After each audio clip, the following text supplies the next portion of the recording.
My name is Amber Rankin. I'm 42 years old, and 11 days before my baby sister's wedding, I found out that my brother Keith had sold our father's yard for $420,000, signed my name to the deed that made it his, and paid me $11,000 of it in a card envelope with a snowman on the front. It was March. There hadn't been snow in 6 weeks. 130 people came to that reception. I sat at the head table in the dress my sister picked out for me, and the 3 pieces of paper that could take my brother's life apart were in the door pocket of my truck out in the gravel lot, where I'd put them on purpose. I decided I wasn't going to use them. Not that night. My sister only gets one of those. Then Keith stood up with the microphone and told everybody how he'd carried our father's company on his back for 4 years, and he laughed, and he said, somebody had to do the paper, and it was never going to be her. And the room laughed with him, because it was true, and because that's the kind of true a family says out loud at a wedding. Here's the part nobody in that building knew. Not my mother, not the bride, not him.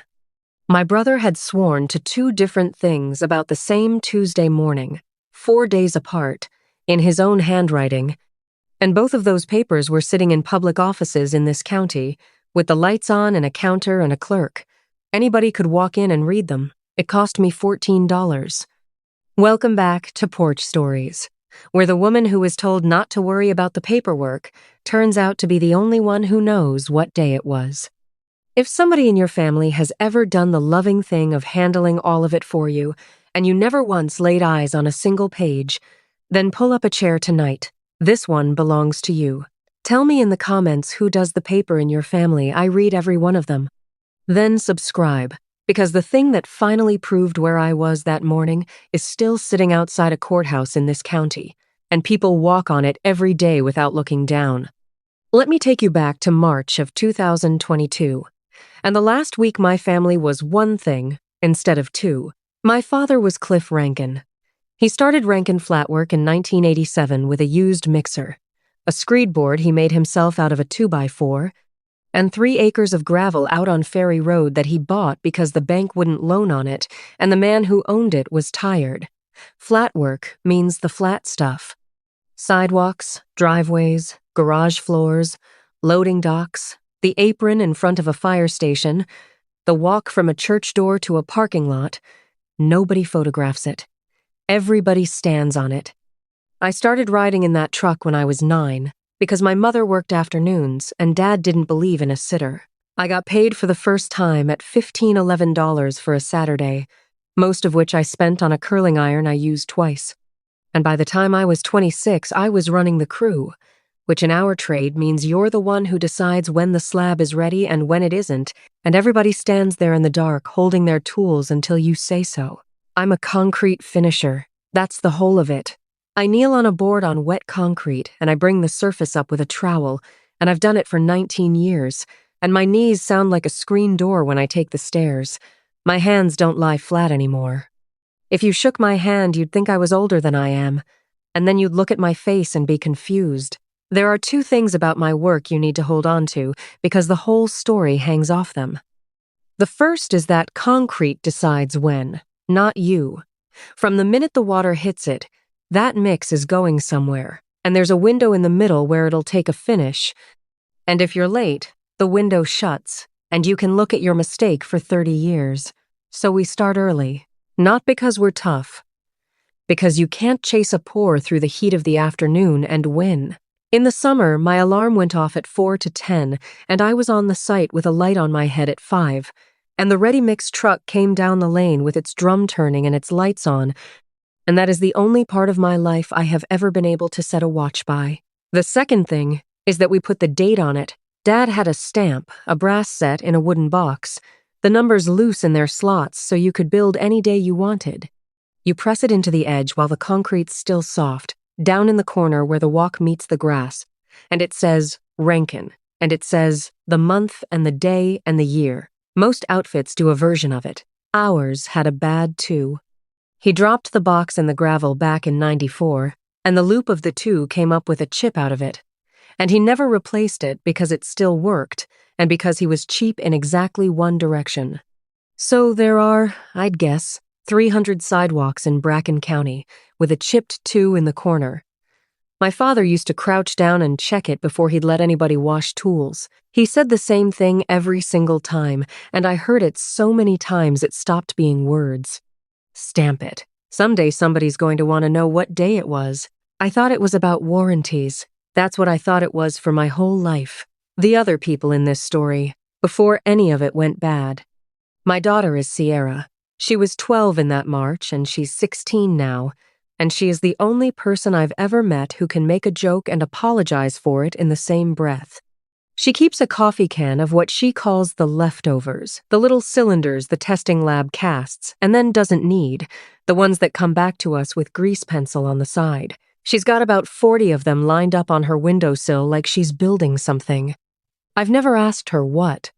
My mother is Brenda, 69 now. She worked 22 years at the elementary school office, and she has an actual physical inability to let a person leave her house without something in their hands. A jar, a bag of rolls, a coupon she's been saving. She isn't a villain in this. I'm putting that up front, because I know what you're braced for. My mother's failure is a smaller and sadder one, and I'll get to it. Waylon Latham has been finishing concrete for our family since 1984. He's 61. He calls me boss, and he has never once meant it as a joke, and he drinks coffee that he makes at home in a thermos. And one time, a ready-mix driver drank some of it by accident and had to sit down. Waylon has a bad shoulder and a daughter in Tennessee, and a way of standing at the edge of a slab with his hands in his pockets when he doesn't like something, and if you've worked with him 5 minutes, you learn to watch for the hands. And my sister Lacey. Lacey is 13 years younger than me, which means I have a memory of her being handed to me on a couch and no memory at all of a house without her in it. She's 29. She teaches preschool. She is the only one of the 3 of us who came out of that family unafraid of a raised voice. And I think that's because, by the time she was old enough to hear one, Dad had gotten old and quiet, and Keith had already moved out. Which brings me to my brother. Keith is 5 years older than me. He was in that truck before I was. And I'll be straight with you about him, because I could tell you a version of this where he was rotten from the crib, and it would be an easier story, and it would be a lie. Keith was good at the part I'm bad at. He could talk to a general contractor who was 3 weeks behind and had decided it was our fault, and he'd let the man finish, and then he'd say one thing, and the man would end up apologizing. He got us on the county's bid list. He figured out the bonding. When I put my back out in 2011, he drove me to every appointment and never once brought it up again. He also never learned to finish concrete. He tried for about 4 summers. He'd get out on the board with a trowel and he'd panic at the window and start throwing water on the surface to buy himself time. And you can do that, and it's easy. And it feels like you're saving the poor. What it actually does is thin the paste at the top so the slab looks perfect on Tuesday and dusts and scales for the rest of its life. Dad would come along behind him with the hose already running, hollering. Keith hated it. He hated being bad at a thing in front of his father. And by about 1998, they had worked out a truce that lasted the rest of Dad's life. Keith took the office, I took the board. And it worked. It genuinely worked, for 24 years. Somewhere in there, he started saying it. Anytime a paper came out, a lien waiver, an insurance renewal, a bid packet, a form from the state with a due date on it, Keith would put his hand out and say, "I'll take care of the paper." He said it kindly. That's the thing I need you to hear. He said it the way you'd take a heavy bag off somebody at the top of the stairs. I heard my brother say "I'll take care of the paper" probably 400 times between the ages of 20 and 40, and every single time it landed on me as love. Dad died on the 4th of March, 2022, 66 years old. He'd been complaining about heartburn for 9 days and finally let my mother take him in on a Friday morning, and he died on a Friday afternoon, and none of us got there in time. We buried him the following Tuesday. I remember 2 things from the funeral home, and neither of them is the casket. One is that my mother wore a coat inside the whole time. The other is that at the door there was a stand with a book open on it, the memorial register, and a pen on a beaded chain, and a woman in a gray suit who touched my elbow and said, "Just your name, honey." So I stopped and I wrote my name, in cursive, Amber M. Rankin, with the loops and everything, the way you're taught in the 3rd grade, and then never do again.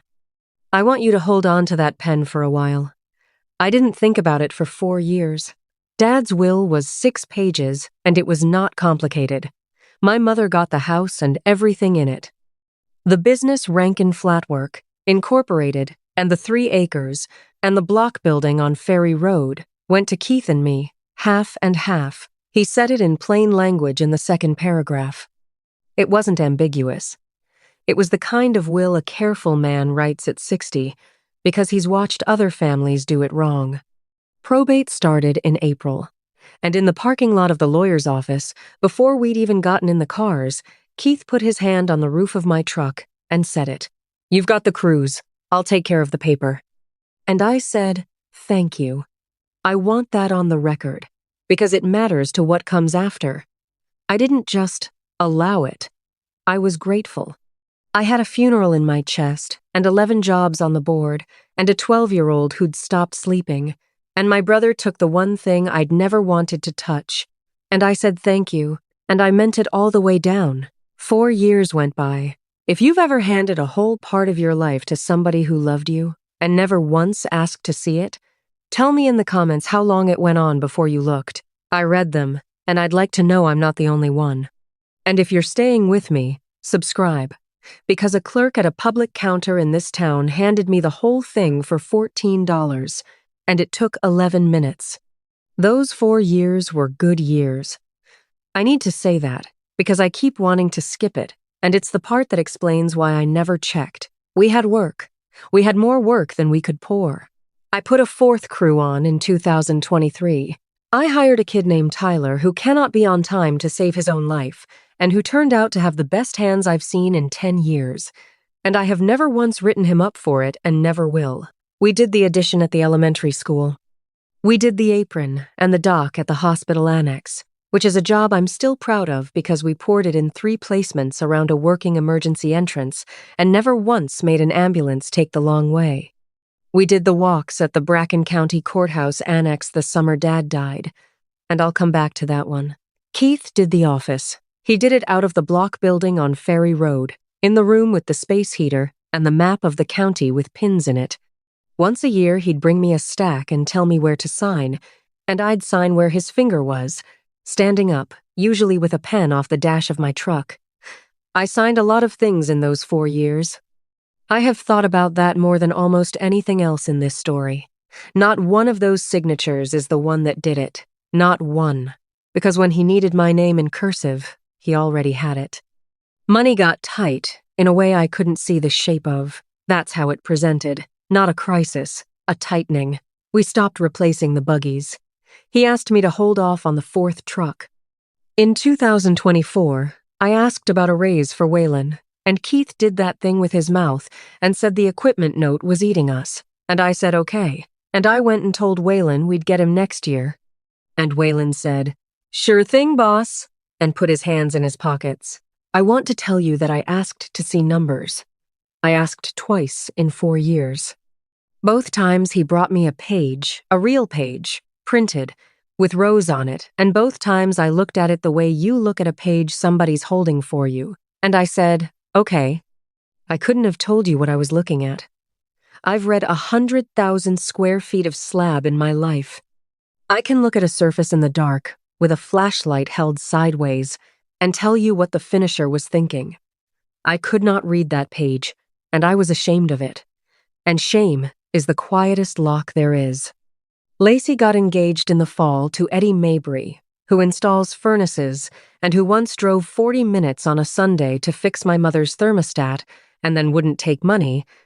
So as far as I'm concerned, that was settled before he asked. The wedding got set for the 16th of May. Lacey asked me to walk her down the aisle.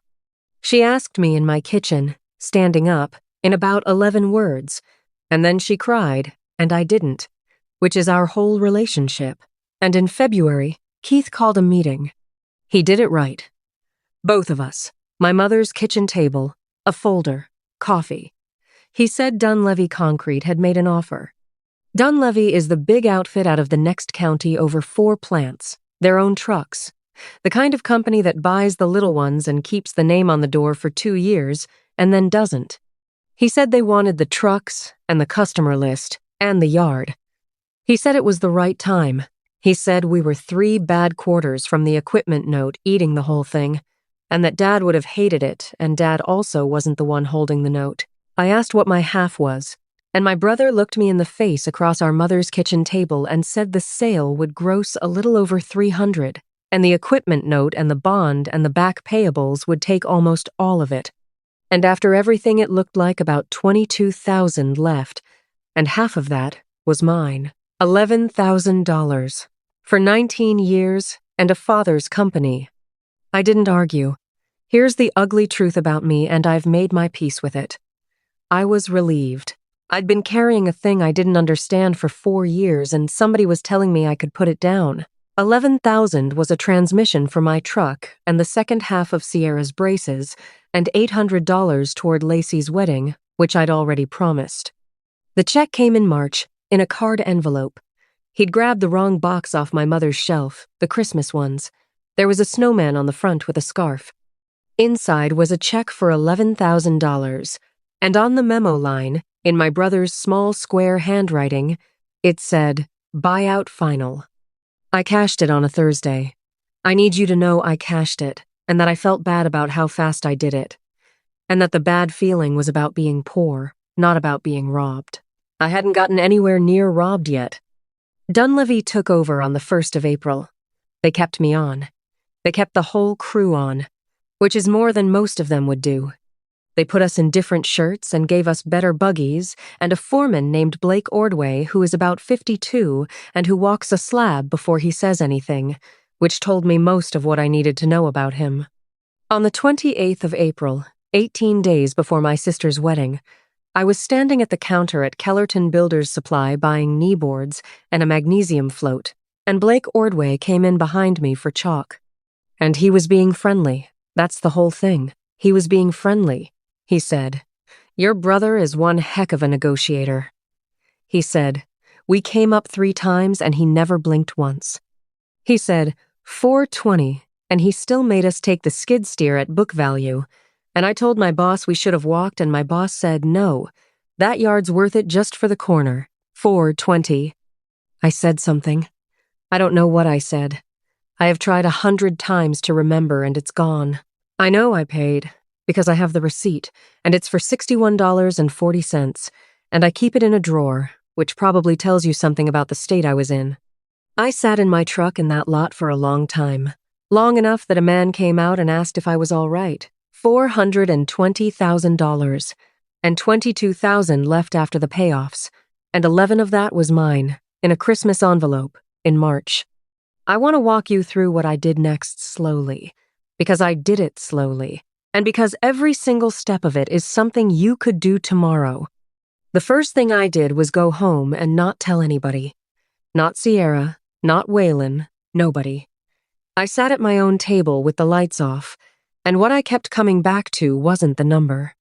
It was that I might have heard it wrong. That is what 4 years of being the one who doesn't understand the page does to a person. My first instinct, holding a $200,000 hole, was that the hole was probably my mistake. So I went looking for something that couldn't be my mistake. On the 29th of April, I drove to the courthouse in Kellerton, and I went in the door on the north side and down the hall to the recorder's office, which is a counter, 2 clerks, a copier, and a rack of forms. And I said the sentence I'd practiced in the truck, which was, I'd like to see anything recorded on the Ferry Road property, and anything with the name Rankin on it, going back 5 years. The clerk didn't blink. She's had that job longer than I've had mine. She said, "Do you have a parcel number?" And I did, off the tax bill. She was back in 6 minutes. Here's what I want everybody listening to understand, because I did not know it until I was 42 years old. The deed to every piece of ground in this county is a public document, not a secret one, not one you need a lawyer for. It's in a book, in a building, with a counter and a clerk and open hours, and anybody at all can walk in off the street and read who owns what and when it changed hands and who signed. It costs $2 a page for a copy. $2. I paid $14 that morning. That's what the whole thing cost. There were 3 documents. The first was the deed from the estate. The second was a mortgage. The third was the sale to Dunlevy. I'm going to tell you about the first one. It's a warranty deed, 1 page, and it conveys 3 acres and improvements on Ferry Road out of my father's estate and into an outfit called Rankin Holdings, Limited Liability Company. I had never heard of Rankin Holdings. It was formed in July of 2022, and there's 1 member on it, and it's my brother. The deed is signed twice, Keith A. Rankin, and under it, Amber M. Rankin. In cursive, with the loops. I looked at my own name on that counter, in handwriting I had never produced, and the first thing I felt was not rage. It was a kind of vertigo, because it was good. It was really good. The A was right. The capital R was right, and the middle initial was right, which is the part that got me, because I don't use my middle initial. Nobody who knows me has ever seen it. It lives in 2 places on this earth, a birth certificate in a fireproof box, and a memorial register at a funeral home in Kellerton, Indiana. I sign my name in block capitals. I have since I was about 23. Everybody in the trades does. You're signing a delivery ticket on a tailgate in the rain with a driver waiting, and loops don't survive that. A. Rankin, all caps, hard and fast. I have signed my name that way 10,000 times. There is not 1 cursive signature of mine anywhere in the world in the last 20 years, except the one I wrote standing in a line at my father's funeral, with a woman's hand on my elbow saying, "Just your name, honey." And Keith took that book home. Of course he did. He took home everything from that week. He's the one who does the paper. Now here's where it turned from a betrayal into something I could actually hold. The deed had a date on it. Right there in the notary block at the bottom, signed and acknowledged before me on the 26th day of August, 2022. And I looked at that date and something in the back of my head sat up, because I know that date. Not the way you know a birthday. The way you know a Tuesday you worked. The 26th of August, 2022, was the walks and the apron at the Bracken County Courthouse Annex. It was 42 yards. It was the biggest single pour we did that whole summer, and it was the first big one after Dad died. And I know it because I was terrified of it, and because Waylon stood at the edge of it with his hands in his pockets for 10 straight minutes before he finally said it looked all right. I drove home and got the box out of my closet. My father kept a spiral notebook for every job. Not a computer, a notebook, in the truck, 1 per job, and when the job closed, he rubber banded it and threw it in a milk crate. I kept doing it after he died, because I do most things because he did them. I found August of 2022 in about 4 minutes. Courthouse Annex, 26th, first truck, 520, 42 yards. 6 on the crew, and their names, because Dad wrote the names, and so do I. Rain held off, finished the west walk at 1:40, and started the apron. That's my handwriting, and it's my notebook, and it proves absolutely nothing. And I knew that, standing in my own bedroom holding it. A notebook is a thing a person can write anything in, any time, including tonight. If I walked into a lawyer's office with a spiral notebook, I'd have walked out with a spiral notebook, but it told me where to go look for something that wasn't mine. Because here's the thing about that job. The courthouse annex was a county job. Public money.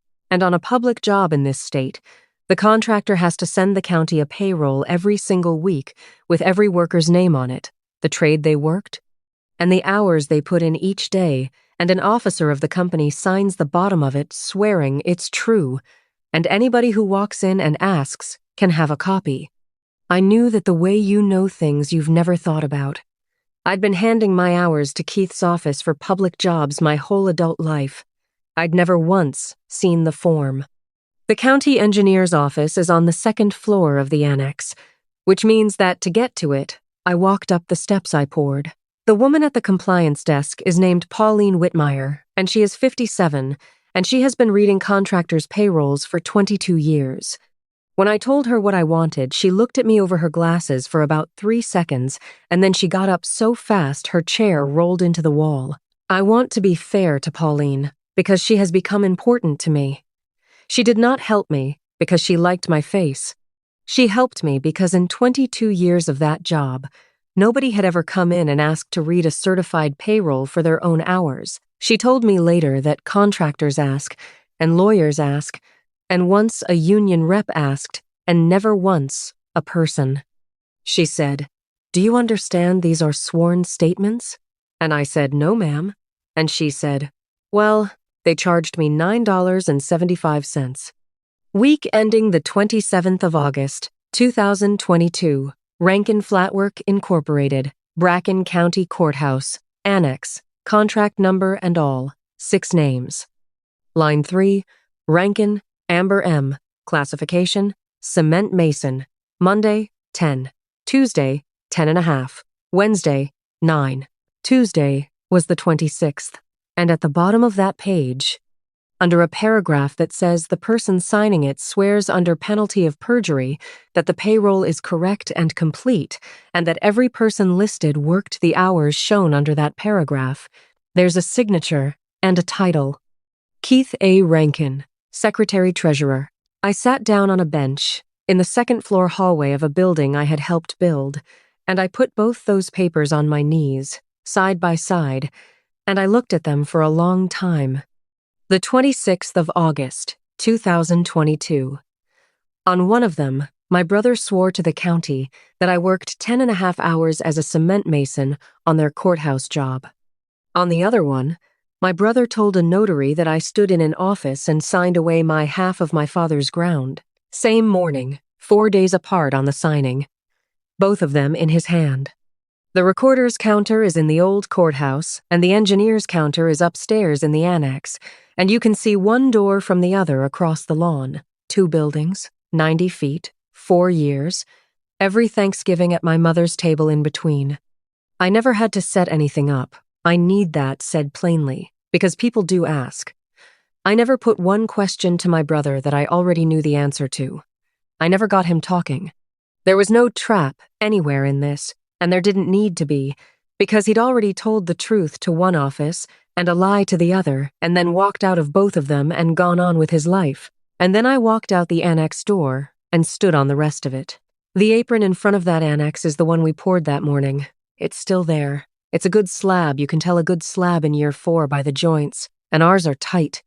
And down in the corner where the walk meets the grass, in the edge, there's the stamp. Rankin, 8/26/22, with a chipped 2.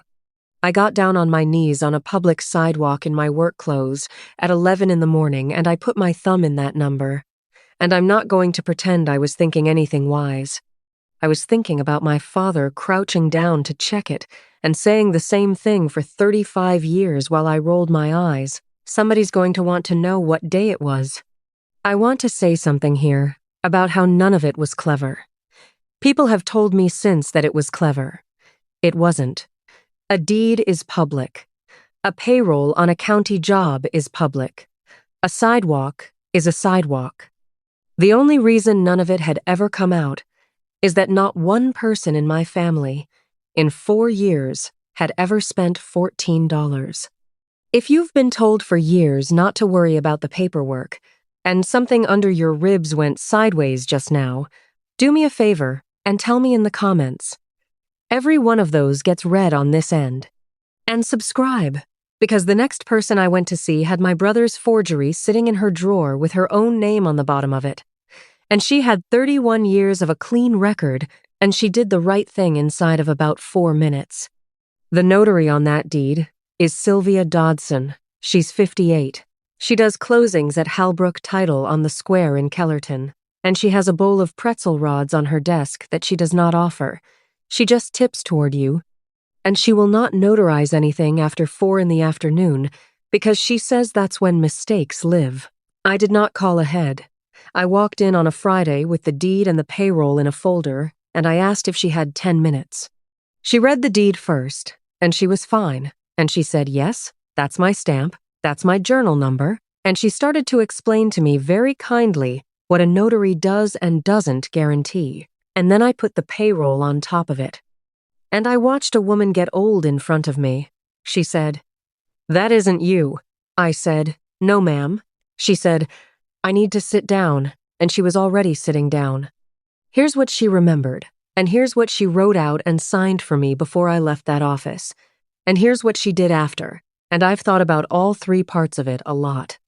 She remembered that Keith came in alone. She remembered it because she'd known my father dad poured her mother's driveway in 1999 and wouldn't take the money for the tear-out. She remembered Keith saying his sister was up at the county job and couldn't get loose and had signed it that morning at the truck, and would she just get it into the book? And she remembered that the paper was already signed when it came across her desk. Which is not a small thing. That's the whole thing, actually.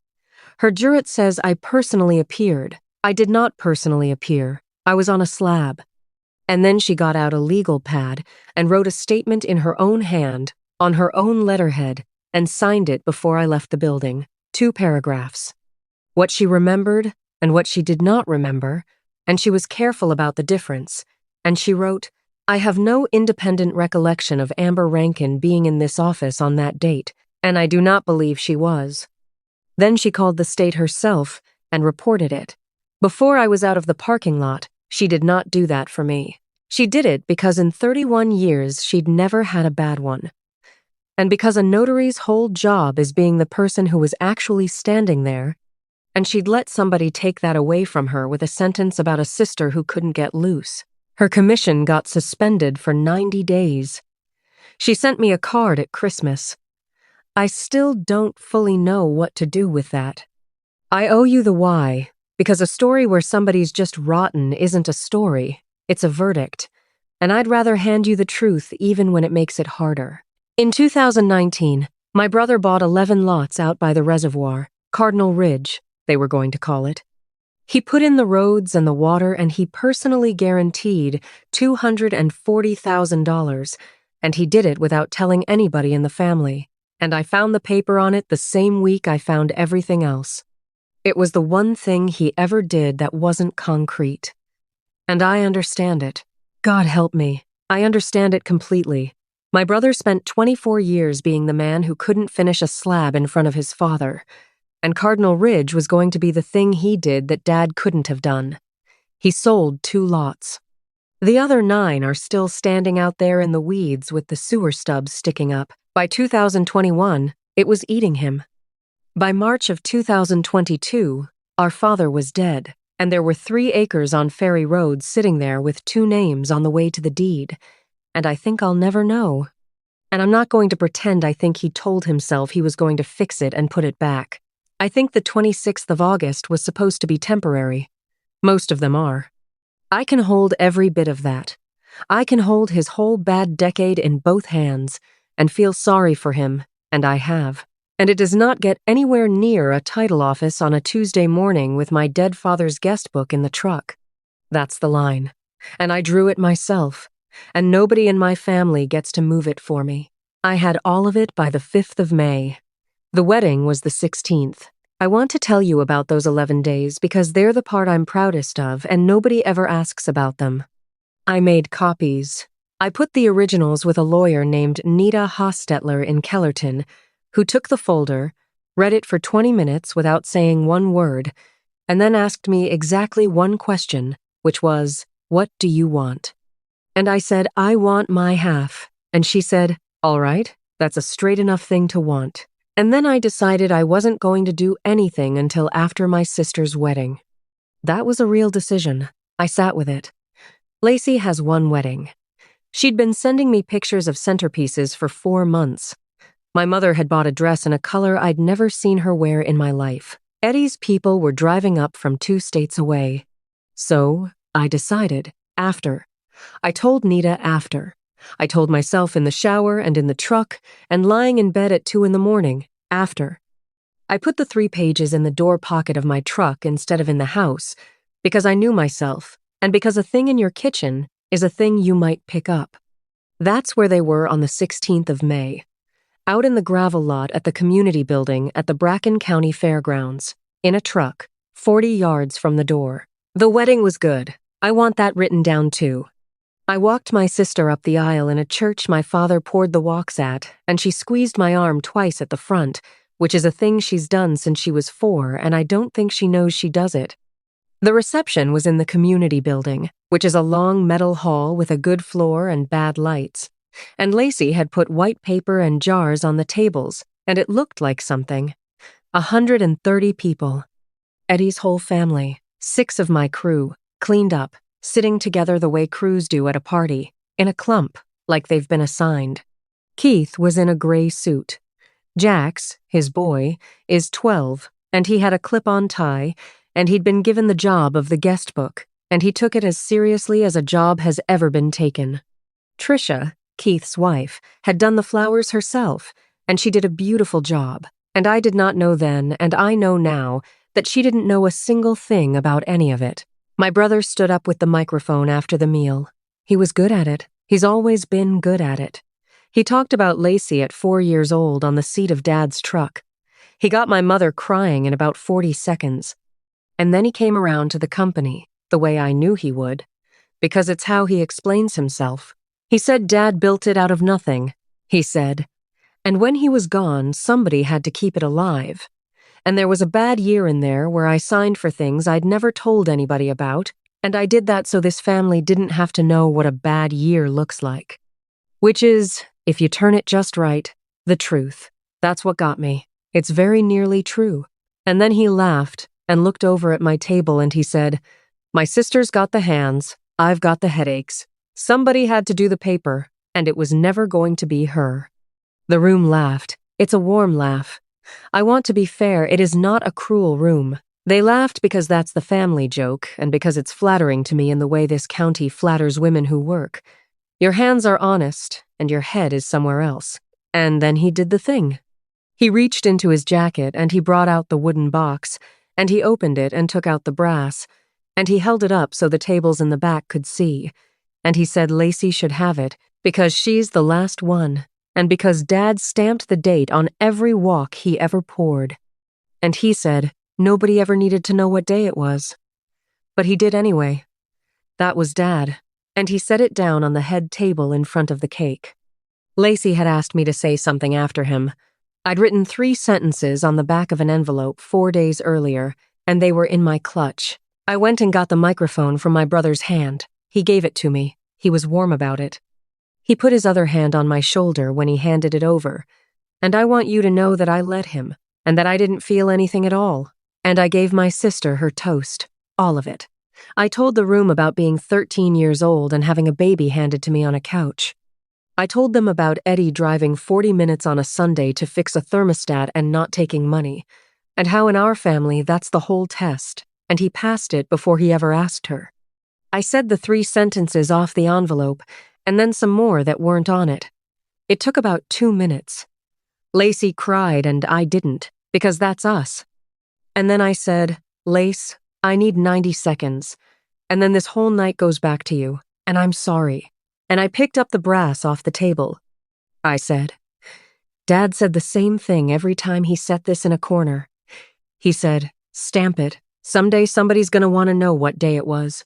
I said, "On the 26th of August, 2022, a deed was recorded downtown that moved this family's 3 acres on Ferry Road out of Dad's estate and into a company with one name on it, and mine's on the bottom of that deed in cursive, and I did not write it."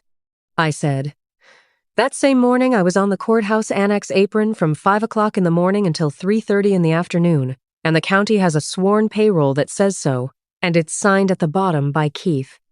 I said, "I never went looking for this. It cost $14, and it was sitting in a public building the whole time." And then I put the stamp back down on the white paper next to the cake, and I said the last part. And I said it quiet, because I didn't need the room. I only needed one person. Somebody did want to know what day it was, Keith. I have replayed the next 4 minutes more than any 4 minutes of my life. He came up out of his chair with his eyes already wet. That was first. He said my name twice, and he said, "At your sister's wedding, Amber." and his voice broke in the right place, and about a third of that room moved toward him with their faces. Then it turned. That was second. He said I hadn't been at a single meeting. He said I never wanted to know. I never asked. I couldn't read a balance sheet if you spotted me the columns. He said, "You would have run it into the ground inside a year, and everybody in this room knows it." He said, "I kept you employed." And then the third one, and this is the one my mother heard, and I watched it land on her. He laid his hand down flat on that white paper and said, "I am the oldest. This is my family, and I decide what gets said out loud in it." Nobody said anything for a second. Then Waylon Latham stood up over at the crew table, 61 years old, in a sport coat I have never seen before or since, and he put his hands in his pockets, and everybody who's ever worked for us knew what that meant. He said, "Keith, I was on that slab, 5 o'clock. She was on the board and I was on the edge, and I'm on that payroll 2 lines under her, and you signed the bottom of it, and I've never once said a word about the pour that day, because it was a good pour." That was it. He sat back down. My mother did not say anything at all. She looked at the cake. I'm going to come back to that. My brother left his sister's wedding. He got his coat, and Tricia got Jack's, and they went out the side door by the kitchen. Jack's had the guest book under his arm because nobody told him to put it down, and Tricia had to go back in for it. And that is the detail I would pay money to forget. And I stayed. I stayed until the end. I danced with my sister, and I danced with Eddie's father, who is deaf in one ear, and told me twice that the floor in that building was a good floor. And I said thank you. My dad poured it in 1991. I cut the cake because Lacey asked me to. I helped stack chairs at midnight with 2 of the crew and a cousin of Eddie's, whose name I never got. Lacey came and found me by the coffee urns around 10, still in the dress. And she said one thing, and it's the most grown thing anybody in my family has ever said to me. She said, "I'm not going to pick. Don't ask me to." And then she said, "And I believe you." And I said, "Okay." And I meant it. That's still where we are, and I've stopped needing it to be somewhere else. Here's what the paper did, at paper speed. Nita Hostetler filed on the 20th of May. A civil action against my brother, and against Rankin Holdings for the value of my half. The math is not complicated once you have the closing statement, and we got the closing statement from Dunleavy in about a week, because it turns out Dunleavy's lawyers wanted absolutely nothing to do with any of it. $420,000 for the yard, the trucks, the list, and the name. $31,000 in real debt. The equipment note was real. That part was true. That leaves $389,000. Half of it is $194,500. He'd paid me $183,500. That's the number my brother put my name in cursive for. He hired a lawyer who wrote a long answer and then, I'd guess, read the payroll. We were in a mediator's office in July for 4 hours, and we settled it there. A consent judgment for the full amount, secured against his house, paid down over 11 years. I didn't take less.